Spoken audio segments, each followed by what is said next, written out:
എല്ലാവർക്കും നമസ്കാരം. ഒരു ദുരൂഹ സാഹചര്യത്തിൽ പേര് സൂചിപ്പിക്കുന്ന പോലെ ഒരുപാട് ദുരൂഹതകളുള്ള ഒരു സിനിമ തന്നെയാണ്.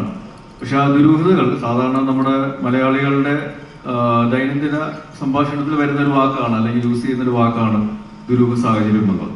കൂടുതലും ഗൗരവമേറിയ സാഹചര്യങ്ങളിലാണ് നമ്മൾ ആ വാക്ക് ഉപയോഗിക്കാറുള്ളത്.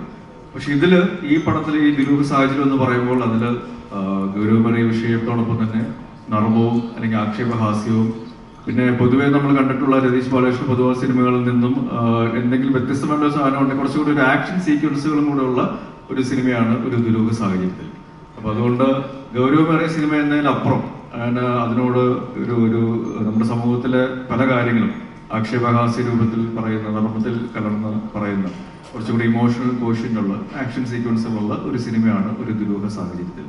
അതെല്ലാവർക്കും ഇഷ്ടപ്പെടുമെന്നുള്ള വിശ്വാസത്തിൽ അതിന് വേണ്ടിയിട്ടുള്ള എല്ലാ എഫേർട്ടും ഞങ്ങൾ എടുത്തിട്ടുണ്ട്, ആത്മാർത്ഥമായിട്ട് ചെയ്തിട്ടുണ്ട്. കാരണം ഇതിൻ്റെ ഓരോ കോണ്ടന്റുകളും നമ്മൾ പുറത്തേക്ക് വിടുമ്പോൾ അതിന് കിട്ടുന്ന സ്വീകാര്യത എന്ന് പറയുന്നത് ഞങ്ങൾക്കൊരു വലിയൊരു ആശ്വാസവും ഒരു വിശ്വാസവും തരുന്നൊരു കാര്യമാണ്, ആ ഒരു അക്സെപ്റ്റൻസ് എന്ന് പറയുന്നത്.